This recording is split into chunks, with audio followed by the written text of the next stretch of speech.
What will next week's general election mean for us in the West? Which issues are going to impact most on our lives?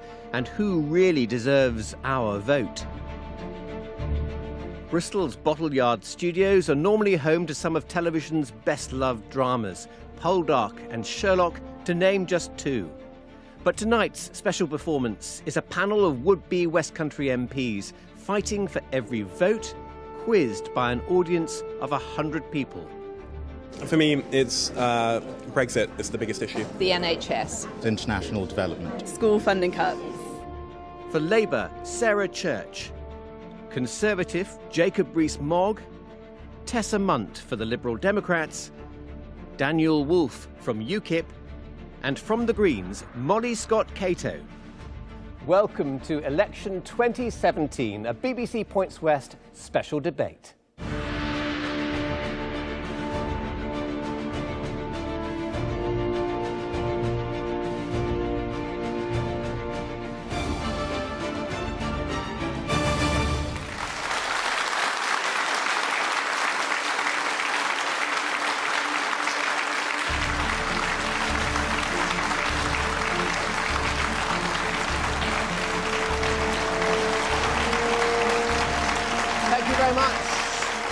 Thank you. Welcome. Good evening from the Bottle Yard studios. This is the place where they used to make all that lovely Bristol sherry, but we need clear heads tonight. The election polls are getting interesting. The gap appears to be narrowing.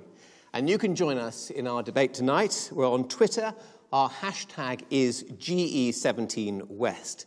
That's GE17West on Twitter. There's also special coverage on the BBC website. If you go to the BBC news pages and then follow the local links, you will find us. OK, are we ready to go? We are. Our first question tonight comes from a young man, Rhys Coombs. Rhys, good evening to you. Good evening. As a young person, I want to be confident that I am growing up into a safe country. How will politicians like yourselves ensure that this is the case for my generation? Thank you, Rhys. In the light, of course, of what's been happening in Manchester, those scenes which have shaken and left us heartbroken. Sarah Church, how can you ensure that that young man's generation will be safe? OK, thank you for your question. Counter-terrorism is a sort of a layered approach, and I think what Labour are offering in terms of putting money into security will be part of that approach. At the moment, government security services do an excellent job, but what they have lost out on is a layer of support, and that is in the form of community policing. We are promising 10,000 more community police who will work with local communities, for example, as part of the Prevent strategy, although that in itself does need to be looked at and rewritten, in my view. But they will work with government agencies, and it's that combined approach to make sure that we're safe in our own communities. We also will be putting 500 more border guards to make sure that when we do conduct security checks at our borders, we are fully resourced to make sure that our security is as good as it can be. Sarah Church, you're a retired army major, is that right? And you're married to a soldier who was injured in Afghanistan. Do you think Jeremy Corbyn's remarks that our involvement in other people's countries has made us less safe? I think that actually the history of our involvement in the Middle East and in Central Asia goes further back than this decade. In fact, it's over 100 years old. When you serve in those countries, you hear from people about their view of the British that goes back over a long time. So I think that the causes for fundamentalist views are many and complex. There is the phenomenon of Wahhabism, which is something quite separate to their views about the British. Is Mr Corbyn right that we've made it worse? So I do think that everything that we do when we involve ourselves abroad will have a reflection on us domestically. Okay, thank you. Jacob Rees-Mogg. This is not a party political matter. The first duty of all and every government is the security and safety of the nation. And this is both obviously anti-terrorism, but it's the armed forces and our general security in an uncertain world. I think securing our borders is going to be very important. that one of the advantages of Brexit is that we will have an opportunity to maintain our own borders without them being a European competence, and I think that is an advantage. We need to look at extremism domestically within this country and work on the prevent strategy to try and find out where extremism is rising and to try and stop it at source, to change the ideology. And that's not easy to do, but it's got to be part of the strategy. There is intelligence, there is funding for intelligence in the security services, there is the activity of all of us of reporting suspicious activities, and as you all did when you came in today, accepting the intrusion of extra security to keep us safe. Jacob, we've seen armed officers over this bank holiday in Gloucester, Swindon, Bristol and beyond. Do you accept what Mr Corbyn said, and which the Foreign Secretary appeared to say as well, that actually our involvement in other people's countries has made things worse, particularly Iraq? If you look at 9/11, that came before we went into Iraq in the second Iraq war, and that it was a response to what had happened. I think there are issues with our relationship with the Saudis, because a lot of the funding for some of the terrorists comes from Saudi Arabia. But was it a mistake? Were these invasions a mistake? I think the second Iraq war was a mistake, but I don't think that justifies terrorism or even begins to. I don't think the Sykes-Picot line is a justification for terrorism, which goes back 100 years. I think these are lunatic people who believe in an evil ideology. And we have to search them out, we have to arrest them and prosecute them, we have to keep our borders secure, and we have to fight them at every step of the way. Okay, I'm going to ask some of the audience to come in on this, but before I do, James Francis, you also submitted a question about security. What point did you want to make, James? Could instances like the Manchester bombing and the introduction of more armed forces on streets across the country, including the West, have been avoided if police numbers hadn't been cut? What do you think, James? I don't think it could have been stopped, but I think it could. The level of risk could be certainly reduced. All right. Does anyone in the audience want to speak on this, or should we hear more from our guests first? Well, let's go to Molly Scott-Cato, and then we'll come back to the audience. I think we need to deal with this in a number of different ways. It's a good question, Rhys, and I would like to think that you could live in a country where you feel safe and secure. So I think it is important that we fund the police properly. I think it's also important that we have surveillance. But we don't want to become the sort of society where we are so heavily surveilled that we feel we're losing our basic freedoms. And if we did move towards being that sort of society, in fact, we would have done the terrorists' work for them, I think, because they are deliberately trying to undermine some of our basic freedoms.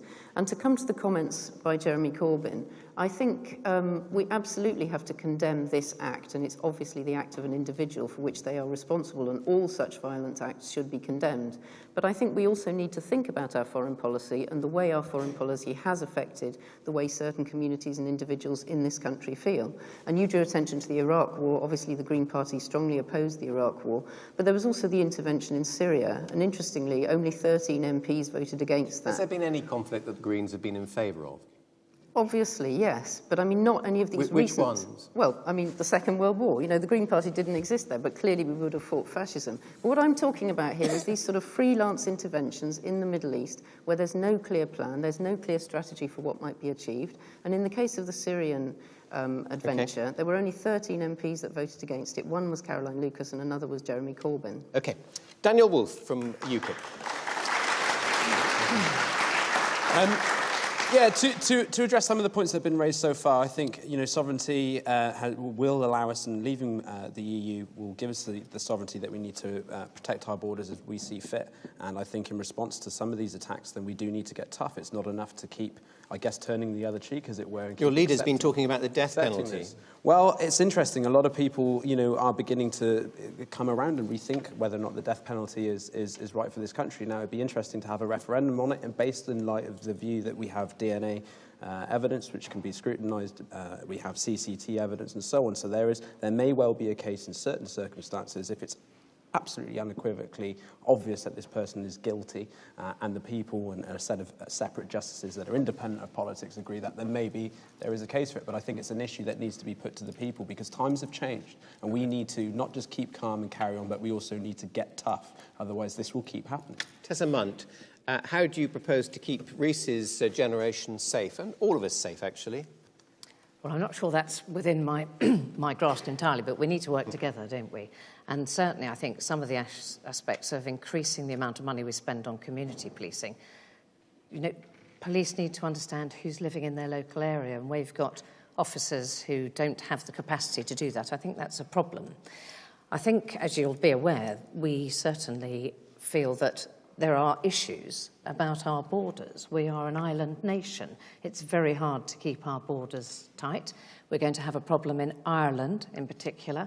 Goodness knows how on earth we police that border. So we actually, all of us, need to be very alert and very aware. And I'm actually concerned also about the reduction in the number of troops. The amount of money, you know, the defence spending budget is going to become more and more pressurised. It's been under pressure already. We're down to a situation where there's, you know, we're not keeping up with our NATO defence spending. We're £380 million short on that. And yet we're still in a position where the number of troops that we have are threatened. So I think it's good for the security services right across the piece to work with each other. But we need to remember also, and in the light of what's happened in the last week, we've had a terrible, terrible problem in our NHS. And we've also had other examples where cyber threats. Okay, but I'm talking about people difficult. keeping people safe. And I think the questioner was talking about But actually, if your data isn't terrorists. safe, if your data isn't safe in the NHS or anything else, you know, we're very dependent on modern technology, and all of that sort of thing needs to be looked at. It's a very big picture. Okay. Right. Does that answer your question at least a little bit, Rhys? I think a lot of the points made do, but I think one thing I would point out is that to suggest, as the Green Party have, that increasing security lets the terrorists win, I don't accept that. I think the terrorists' aim is to kill, to destroy everything about us. If we have to increase security to stop them, and that's what it takes, I think we should do that, because I think the terrorists they don't really care about how much CCTV is on our streets. They care about how many of us are living and how many of us are dead. I think that's their aim. Anybody else? One question, one point there for the gentleman with the spectacles. Hello, yes. Hi. I'm slightly irritated by that, really, because I see a reaction. It's a reactive thing that we're being sold, and not proactive. It's not leadership. And leadership is about being counterintuitive. It's about not responding to fear. It's about standing up for what we are as a country, what we the people are. And we the people are a community. We're not something that's going to be battered around by these terrorists. We're not somebody that needs to escalate like we did before the First World War. We need to stand up and take a counterintuitive position. And I'm not seeing this from this government or any of the people here tonight. Okay, thank you. Thank you. Some hands up. We will move on, if we may. I'm going to come to the audience a lot more as the programme goes on. Sue Taylor, where are you, Sue? You have a question about the NHS. We are spending around £125 billion on the NHS this year, and it is said this is not enough. Is this sacred cow worth saving in its existing form? Thank you, Sue. Do you think it is? I think it's worth saving. I don't think it's worth saving in its existing form. OK. Jacob Rees-Mogg? I think the fundamental principle of the NHS, that treatment should be free at the point of use, is one that is worth saving. But the structures as to how you provide that are ones that inevitably need to change and be updated to ensure that the money is spent well and efficiently. The Conservatives have committed to a further £8 billion in real terms over the next Parliament, following the £10 billion that they committed to in the previous Parliament. So the money is continuing to be put in, but I think the fundamental premise of the question is right. There are, over the next decade, going to be 2 million more people aged 75 or older. The strains on all our social and health services are going to be very great. But do you think it's worth saving? Would you like to see a private system? I guess that principle is absolutely fundamental, that the service should be free at the point of use. But should we do more things like the hospital in my constituency, the Circle Bath in Peasdown St John, that provide very good support to the health service but are themselves private, I'm certainly in favour of that. So privatisation? It's not privatisation. Privatisation would be taking away the fundamental principle of free at the point of use. That is the one that people want. Privatisation means selling a company into the private sector. All health services And the National Health Service, throughout its history, has bought in private sector services. That has happened since it was founded, and that would continue under any government. Indeed, the greatest advance in buying in private services came under the government led by Tony Blair. Sarah Church for Labour. Okay. Is it a sacred cow? Well, first of all, just to correct a few points, that £10 billion isn't anywhere near what is going to be spent on the NHS by the Conservatives, and that £8 billion that's promised is not new money. So is it worth saving its existing form? I do believe we need to make some changes. I think the integration of the National Health Service with the National Care Service is long overdue, and if we're going to see 2 million more elderly people who happily are living longer due to medical advance, we need to take care of them properly with an integrated service. So I believe it is worth saving for that reason also. But when it comes to parcelling out and commissioning, if we're not using the word privatisation, although commissioning services is privatisation, of course, what we're doing is we're allowing private providers to become the sole providers of certain services that we can no longer provide within the NHS, and they then can charge whatever they like. So I think we need to bring everything back into public hands, make sure that the public sector is in control of the National Health Service. Okay. Tessa Munt. Tessa Munt, what about the Lib Dems? You're committed, of course, to the National Health Service. Absolutely, and I think it's the most amazing service in the world. But actually, when you look at what's happening, our National Health Service is in crisis, absolute crisis. There are a number of things that have actually led to that. My lot have decided the best thing we can do is put a penny on income tax, so purely for the NHS. But that should be ring-fenced, because otherwise this kind of money just gets lost. I've never understood why the NHS and adult social care are two separate services. That seems completely lunatic. We've got people who are working in the NHS, many of whom come from the EU. We need to protect their rights to stay here. We also need to make sure that the 1% pay freeze is just get shot of that. This is ludicrous. So who would pay for all this, Tessa? Well, we've worked out exactly how you might pay for that, and we've done that by putting a penny. We've gone a long way. Tax, how much would that raise? 6.7 billion, which goes some way to actually making sure. The Conservatives are offering to put in 8 billion. Yeah, they've done that all before. We've heard it before. It's not going to go anywhere. We delivered on it when we were in coalition with the Lib Dems. But the other thing is, actually, the Conservatives have actually cut the bursaries to NHS students. This is madness. We've got a crisis in GPs, crisis in nursing. Why on earth do they then say you can't have a bursary when you're going to study? Just pause there a second and let Jacob answer. On the bursaries point, taking away the bursaries has meant that more nurses are going into training, and we need more nurses. And that's the absolute key.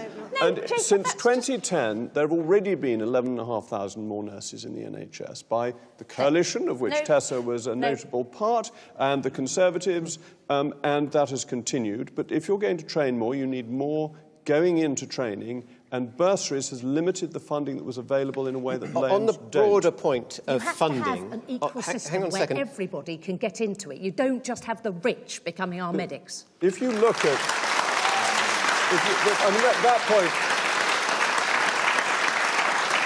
that point is simply wrong. If you look at student loans, it has seen take-up going all the way through the social categories, that everybody is able to get a loan, and they only pay it back when they're earning over £21,000. Okay. And that has encouraged more people to go into higher education, and this will apply to nursing as well. Was it not the coalition that completely reneged on tuition fees? Both of you. I don't want to talk about tuition fees too much, but the Institute of Fiscal Studies, Jacob says, Conservative plans for NHS spending look very tight indeed and may well be undeliverable. The Institute for Fiscal Studies is not the oracle of all information. It got Brexit entirely wrong. It said Brexit would be a catastrophe, which it wasn't. So they are an organisation... Don't know yet. They're an organisation that comes out with its views, but the Conservatives are delivering exactly the amount Simon Stevens, the head of the NHS, has asked for to make sure the service continued to be delivered. Jacob, and the lady is right who asked the question. There is no unlimited pot of money. We have to live within our means. We have to make our I'm going to interrupt you just one second, because the lady over there in the glasses has caught my eye with her hand up. Hello, madam. Yes, you.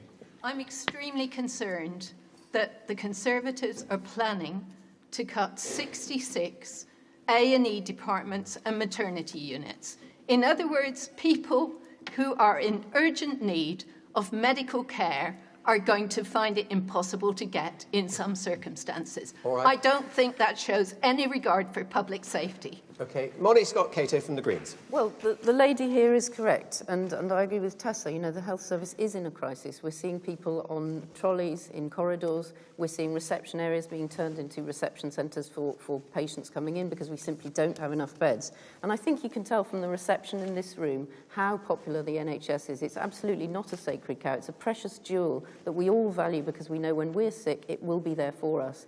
And I was on a march in Bristol on Saturday to save our NHS, and as we marched down the Gloucester Road, you know, people were honking their horns. It's just such a popular service.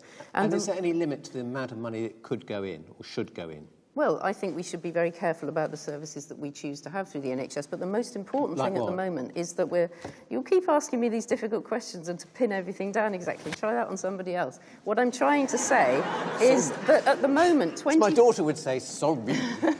24% of the contracts in the NHS at the moment are going out to the private sector. Nobody actually voted for that. People didn't want privatisation. The three main Westminster parties are privatising by stealth. And to my mind, this actually flies in the face of democracy because they all know that you don't want privatisation, and at the same time, they're carrying on and doing it. And I can guarantee to you the Green Party would never do that. They're pledged to have a fully public NHS. Molly, I have to stop you there. Let's have a word from UKIP. Daniel Wolfe from UKIP. Yeah, if I may, I'll just take the opportunity to remind the audience both here and around the country that under the last Labour government, there are some 50,000 excess deaths that weren't necessary because of the cuts and whatnot. Also, under that same period, there are about £190 million spent on managers in the NHS, and then by 2010, that went up to some 450% to over £1 billion. So it's not just about spending the money. You've got to get the money on the front lines. You've got to get it to the boots on the ground who know the hang on. When the NHS computer systems crashed, people were saying there aren't enough managers. We haven't got enough IT people. Well, if you've got too many chiefs and not enough Indians, you've got a major problem. When I see when I see the fact and hear the fact that there are lots of managers and lots of people in the higher executive that are being paid bonuses, and yet there are people who are going in to work in the NHS. There are some departments which have run purely on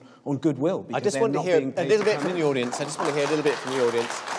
Who'd like to say... Yes, the lady right in front of me there. Hello. Thank you.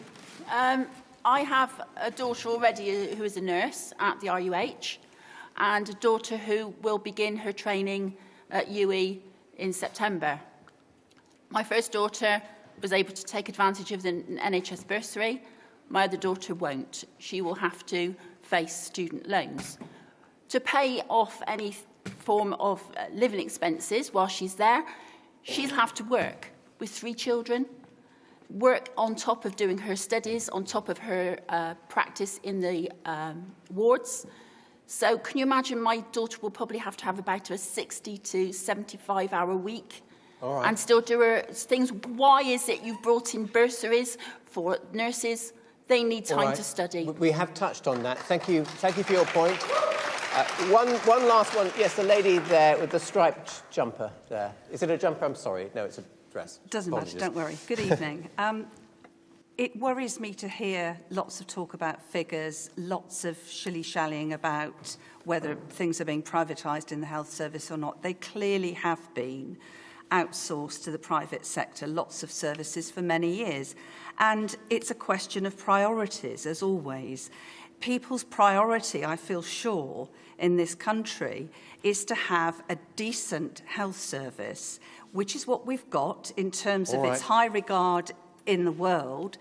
But when we can spend billions and billions of pounds, not only on Trident, for example, but on bailing out banks and on giving corporation tax to the wealthy who can afford to pay more, I think it is shameful of this government, quite shameful, to be carrying on the way they are.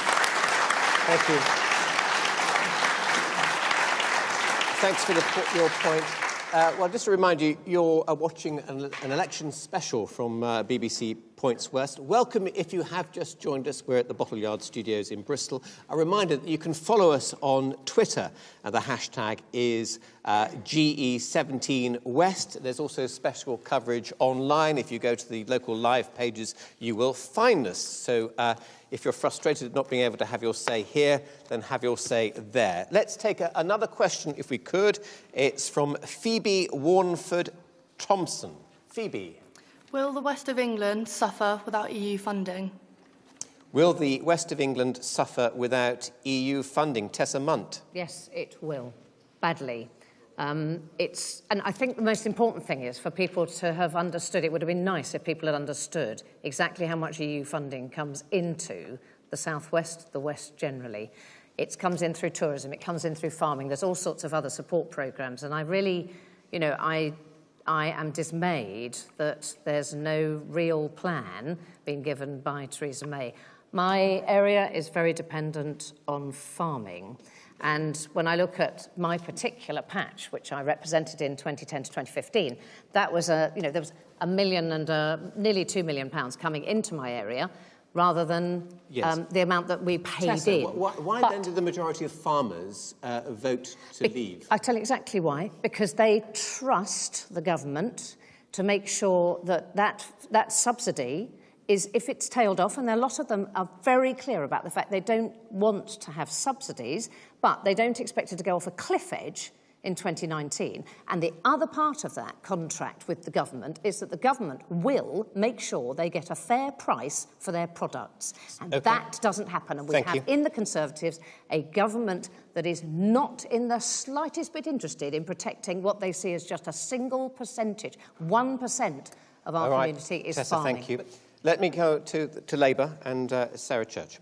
Yes, so I represent a slightly more urban constituency in South Swindon, and my concern is about making a very When you say you represent them? well, I'm standing for them. I do hope to, yes. So EU funding for us, and that is something I'm looking at to do with technical innovation, entrepreneurialism, things from, for example, the EU Structural Investment Fund that small business was able to draw on. I think it's very important that we go into Brexit with a constructive and collaborative attitude with our EU partners and friends to make sure that when we do leave in 2019, we don't go off the cliff edge that I think is promised by Theresa May with her combative attitude, so that those people in Swindon, the 10,000 jobs that already exist that rely on some form or other of access to the single market and the customs union, but those new entrepreneurs and technical innovators who are going to do things I can't even imagine yet have got the investment they need to become the sort of business people and leaders of the future. And do you back the idea from Labour that you wouldn't walk away without a deal? Absolutely. No deal is a bad deal.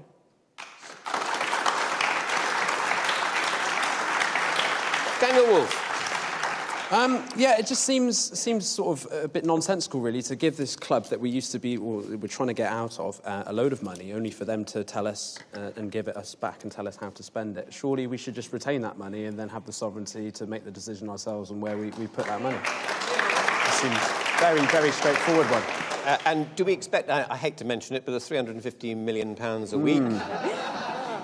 When can we expect to see that coming our way? Well, I mean, I can tell you that figure. I was disgusted with the way that the campaign was fought on both sides, actually. As a campaigner on the local doorstep, that wasn't what we were.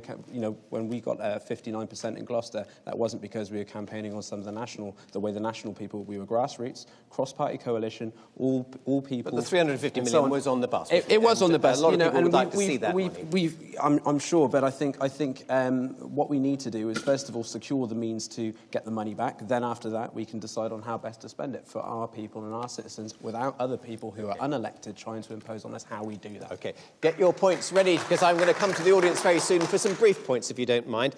Molly Scott-Cato, are we going to suffer if we lose EU funding? Well, I'm the Member of Parliament for the whole of the South West. I represent all of you in the European Parliament. I fought very hard against Brexit because I think for a number of reasons it's going to be very damaging for the South West, and the one you've identified in your question is one of them. As Tess has already pointed out, farmers depend very heavily on the payments that have come from the Common Agricultural Policy, and of course Cornwall in particular has been dependent, I think, about £400 million worth of funding. So what we have to ensure is that people like Jacob, who argued that we should leave the single market, but that we should leave the European Union, ensure that all that money's made up. They've promised to do that. My job as MEP for the South West, and if I continue to be an MP, will be to hold them to account for that. Because the risk is quite strong that money will be lost in our rural areas. A couple of points from the audience first. Gentleman there, yeah, hello. I feel like universities are going to lose the most from Brexit, and especially the research that they do and the foreign students that you have coming in to also stimulate the foreign, the economy, local economy. A lot of students in Bristol and around the area, and we're going to lose a lot from that. You think they'll lose out? Yeah. Anybody else want to say? Gentleman in the front row. Hello.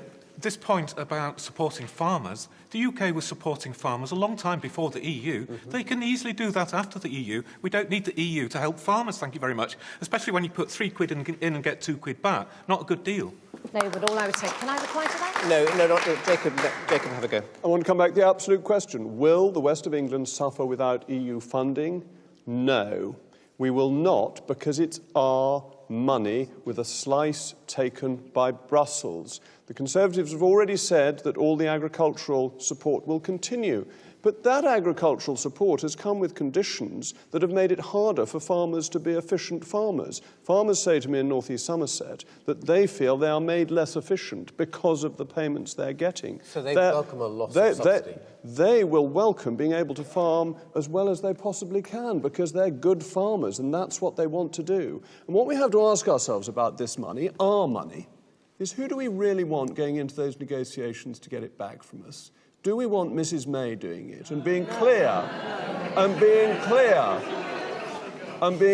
with the European Union that we're not giving them 100 billion euros that they're asking for? We have no legal obligation to give them anything, and that's very important because this 100 billion puts the 350 million on the back of a bus into a cocked hat. The amount they're asking for is absurd, and we have to be tough in those negotiations to make sure we get the best deal. And no sensible person goes into a negotiation without saying no deal is better than a bad deal. Let's take the Labour view on this as well. I would say that over the last few weeks, Mrs May has shown herself to be someone that we can't trust from one week to the next to say what she means and what she says. I don't know. I do not trust that she has my best interests, my children's best interests, or the constituents of South Swindon's best interests at heart when she negotiates. I think she'll be just trying to save her own skin.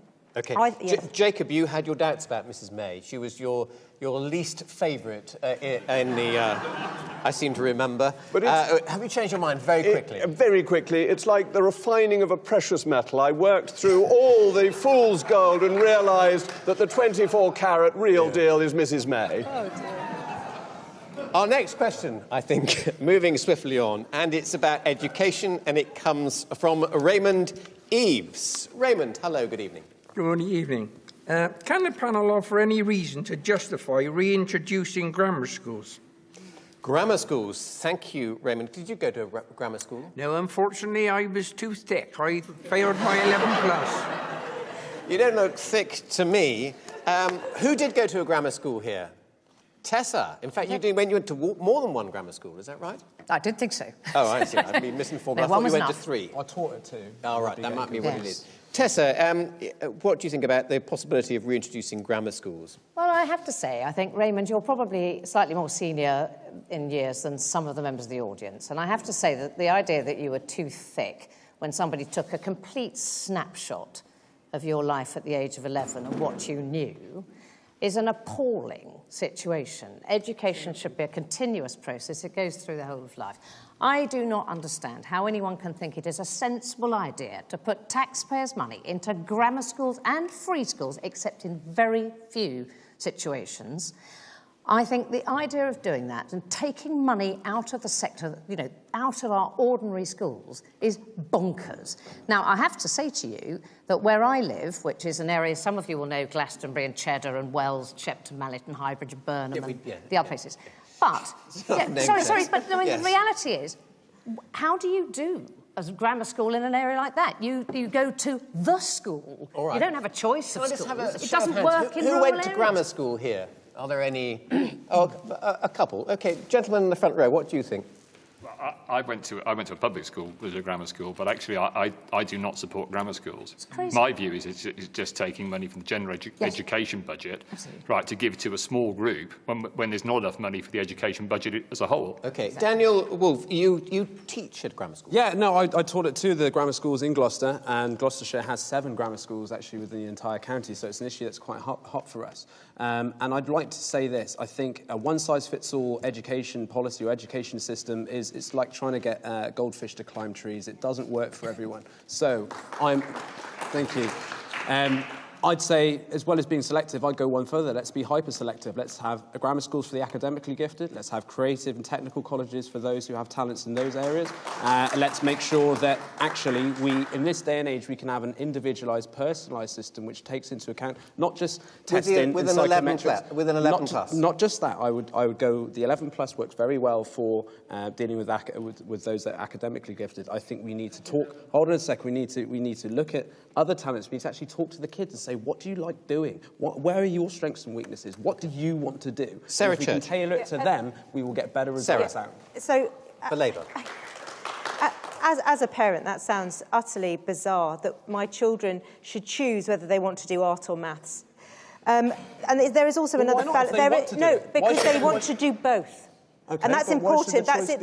Why should the choice be made? Exactly. No, but so the point is, why should the choice be made? Why should they have to worry about whether or not those talents will be encouraged or nurtured in a full-on comprehensive? Because a comprehensive school will nurture all of their talents. So there is a fallacy here about parental choice as well when it comes to selection. It's not about parents choosing schools. It's about schools choosing children, and that is damaging and divisive. Bright children, if you want to be, talking in academic terms, in very narrow terms as well, and as the mother of 3 children, I've got one that might be called traditionally bright, a creative middle one, and a maybe more engineering-focused 3rd child. But the point is, they're all smart kids that deserve the best we can offer them, and that's why we need to be putting funding in. And you think all 3 should go through a homogenised system rather than one that actually counts in Gosh, their individual talents? You're a teacher. Put some trust in our teachers. Yeah. The teachers at the school where I am a governor give an individual teaching programme to my children, and they do it to the best strengths of those children, which are many and varied.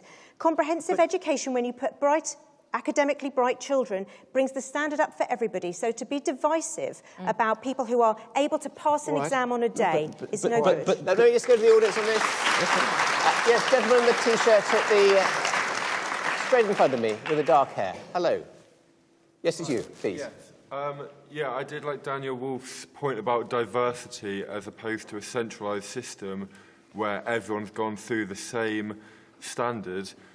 And also, I do think that there's people at grammar schools who will struggle harder socially. You might call them a nerd, but they do sort of feel more comfortable in that setting in the grammar school, I think. Thank you.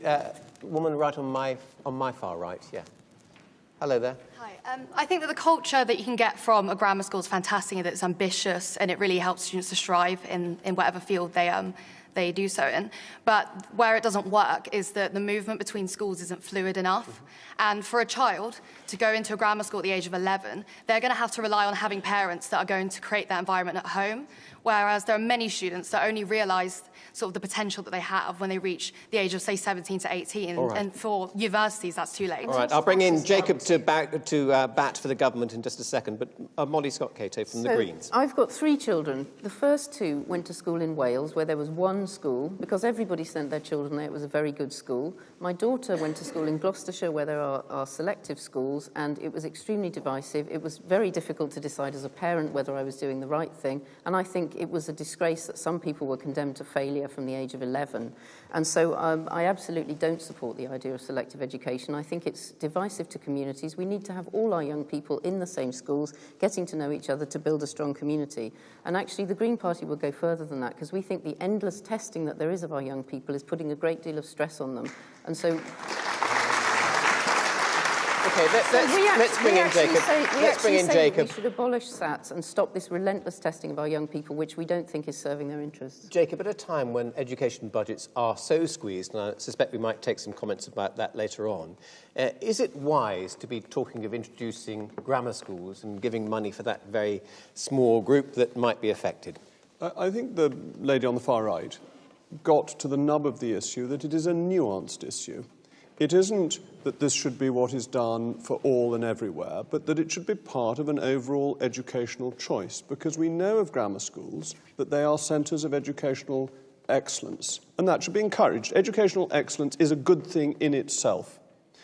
On top of that, we know that there are difficulties with an 11-only move into grammar schools, and that you want to have a greater fluidity, I think was the word the lady used, to allow bright children to move at a later stage. 90% of grammar schools are ranked by Ofsted as good or outstanding, and therefore to include them in the educational mix seems to me to be wise and will improve the overall standard of education in this country, which to me is going to be very important in our competitiveness in the next decades. That education, high-quality education, is going to be crucial. Grammar schools provide that. Why not make that more broadly available? 50%. And I think it's very sensible. 50% of our secondary schools... 50% of our secondary schools in Swindon at the moment are less than good. And that isn't because the teachers aren't trying their hardest. It's because they are chronically and dreadfully underfunded. To then decide perhaps the other 5 or 1 or 2 of them are going to be grammars, and you know, if you happen to be one of the others, you're going to be sort of cast off into lifelong, presumably, thoughts about yourself as less than clever. And that the gentleman there, you know, I'm sure you're not thick at all, but you brought that up. And I think to give children that stigma and that label by separating them out is so unhealthy. And there's so much that says that actually if you put funding into the youngest of children, you increase educational opportunity, which is why my lot introduced free school meals. And the idea that you're going to rip that out is madness. Absolute madness. Because the really important thing about free school meals, Jacob, is that it means every child can learn in the afternoon because they're not hungry and they're all treated equally and everybody gets the benefit of that. Free school meals are going to go back to being means tested. But this is not all about funding. The schools in Bath and North East Somerset, by all governments, have been consistently underfunded against the schools in Bristol. They have had less money per pupil for decades. And yet Bristol parents have often wanted to send their children to schools in Bath and North East Somerset because they've got such good results. It is not all about funding. It's about structures and the quality of the schools, and grammar schools are very successful. Okay. Come back to one of the things... One sec. I just want to go back to this because you brought up the free school meals. Yes. I just wonder, when the Prime Minister, who you say is so strong and stable, when someone came in and said, Prime Minister, I suggest we take free meals away from 6-year-olds, why did she say, yes, that's a good idea, put it in the manifesto? Because free school meals are going to continue to be provided for those whose parents can't afford them. That's really and it's rubbish. No, it's not. It's really sensible. No, there is it a isn't. limited... May I finish? Just a moment. Just a moment. There is a limited amount of public expenditure, and you want to devote the resources... You want to devote the resources to those who need it most. It is sensible to do that. In our last few seconds, I'm going to take a couple of questions, a couple of points. Yes, the lady in the front. How can you justify pumping money into grammar schools when there's children and there's schools that are sending letters home, begging for glue sticks, for sellotapes, asking parents for money? How can you justify that when you're pumping money into grammar schools when there's, like you say, failing comprehensives? I went to a grammar school, but that's because the choice of comprehensives wasn't great. So why don't you focus on that instead of grammar schools? All right. Thank you very much. Thank you. Wow. Well, that, I'm afraid, brings us to the end of our 45 minutes. It's felt much shorter, hasn't it, of debate. I hope it's helped you decide at home where you want to put your cross next week. Now, no doubt the debate will continue both here and online. Don't forget our hashtag on Twitter is GE17West. You can watch this programme again on the iPlayer if you would like to. But for now, my thanks to all of us here, and from us, good night.